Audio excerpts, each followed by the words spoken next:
Howdy folks, Greyhawk 4x4 coming at you again, your resident vintage gamer. And we're going to do a gaming vlog today, and we're going to dedicate it to the memory of Mr. Gary Gygax, the creator of Dungeons & Dragons. And the reason that I'm doing these videos, and the reason that you're probably watching my videos, is because of him. Without further ado, let's go.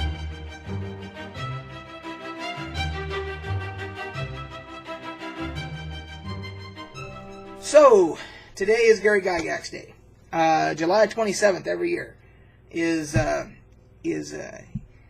Gygax Day, and we celebrate all things gaming because that's what he, if he was still with us, that's what he would want us to do. Is he would want us to game and have fun and enjoy ourselves no matter what type of game we were playing. And so that's exactly what I'm going to do later on. When I'm done with this, I will be diving right back into Guild Wars 2. And that's part of today's gaming vlog. So we'll start things off right with doing a toast to Mr. Gygax. Thank you, Mr. Gygax, for changing my life, because if it weren't for Dungeons & Dragons, I don't know what my passion in life would be. It certainly is not what I do for a living, nor has it been for anything I've done in my lifetime as far as what I do for a living. I've had different jobs and things. I did security for many years, I had my own courier company for a while and that type of thing. But my love has always been for gaming, and I do work with the new TSR. So I am part of the company, and I'm the project manager for the new TSR, and I wouldn't be doing that, because that is me following my dream. That is me following my passion and doing my YouTube channel and all that type of stuff. I wouldn't be doing any of it without Mr. Gygax and what he did for us. So, cheers.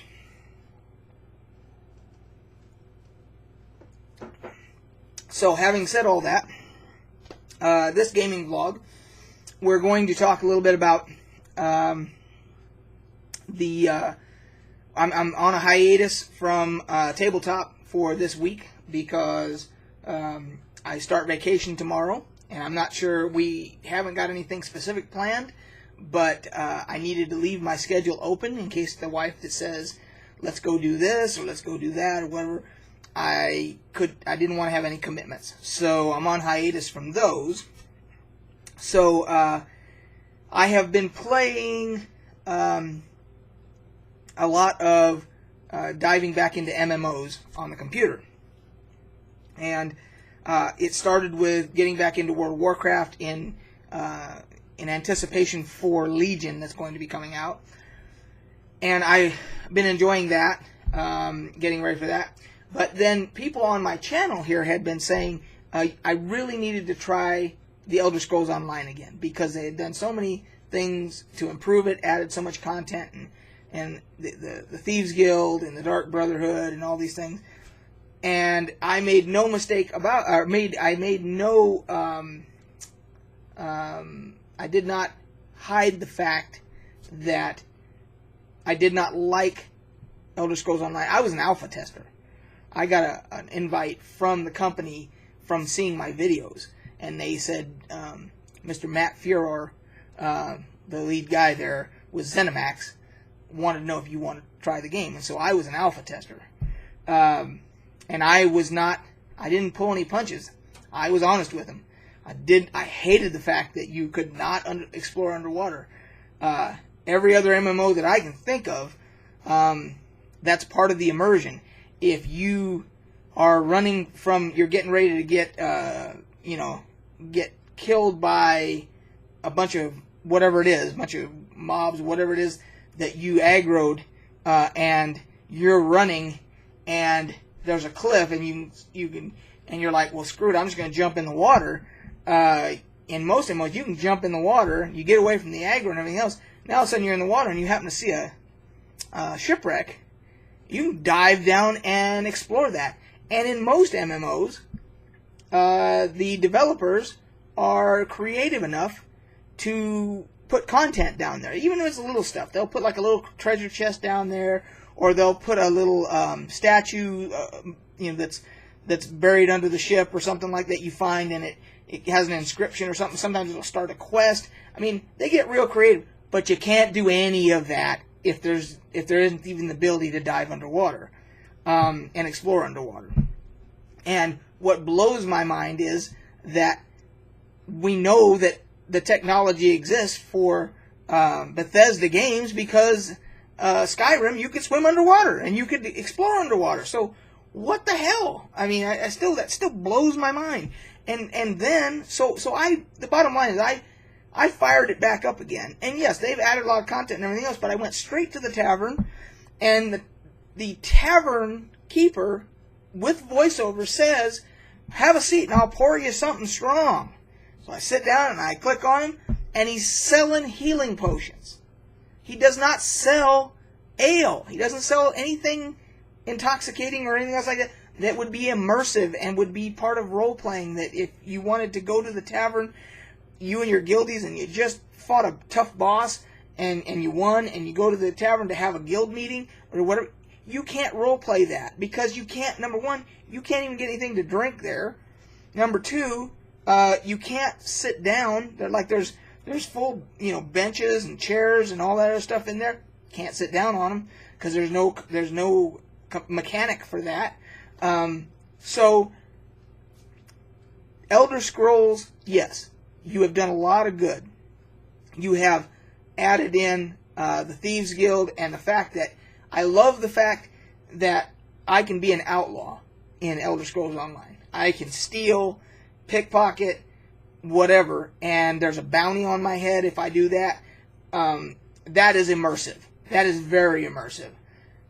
But if you could only just extend that immersiveness to the rest of the world with the rest of the mechanics, exploring underwater, be able to, if you're a freaking fighter and you just got through a tough fight, there's nothing more that a fighter in the medieval times is going to want to do than go to the tavern and get a big freaking turkey leg and an ice cool mug of ale. That's what or it probably wasn't ice cold back in those days, but a mug of ale, and you can't do that. You can't, it just doesn't exist. Guild Wars 2, right off the get-go, there was content underwater. I ran into a woman who was trying to get back into fishing. She loved fishing, and she stopped doing it because there was this giant fish in the water that was terrorizing her, and I convinced her to start fishing again and everything, and we had to defeat this giant mammoth trout or whatever the hell it was that was in there, and we had to get in the water. We had to fight underwater. There was stuff underwater. I mean, it was immersive. That was right out of the gate. I didn't go looking for that. That was there. And then I went someplace, and there was a vendor selling drinks or whatever, and he had ale, and he had wine, and he had all that, and you could drink, and it had the intoxication effects. So, very immersive so far. And I haven't played, I think I'm level 10 now, level 10 or 11, and that is, that's got me hooked. And that guy who gifted it to me, Wasteland Warrior, you know what you've done. you have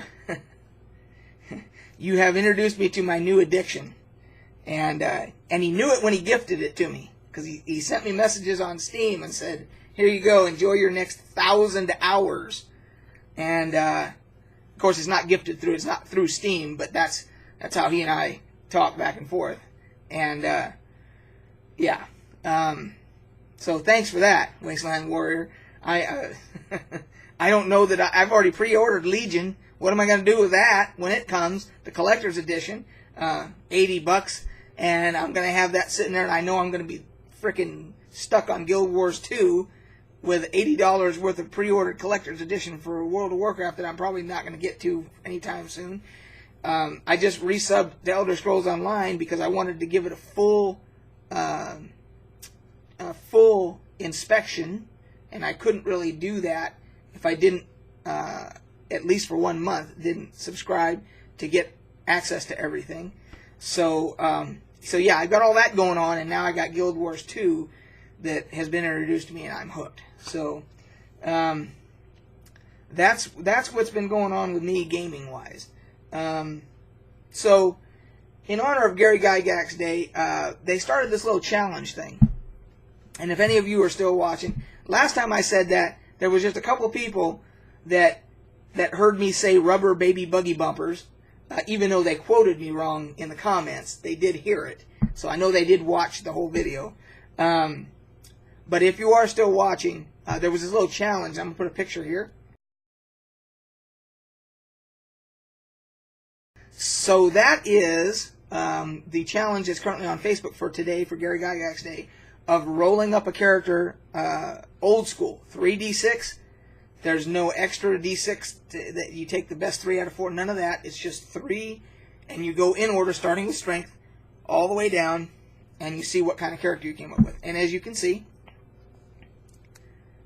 that probably won't come up too very well because of the glare, but yeah, there we go. You can see a little bit.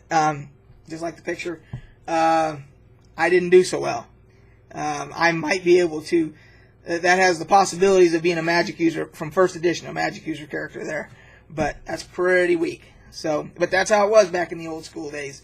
My very first character in the 70s, that's how we had to roll it up, 3d6 in order, no moving anything around, no extra die, nothing. You just got what you got, and that was it. So, anyway, to Mr. Gygax, thank you again, sir. We carry on your legacy. Those of us that do this kind of stuff, and we always will. So, cheers. We'll catch you guys on the flip side.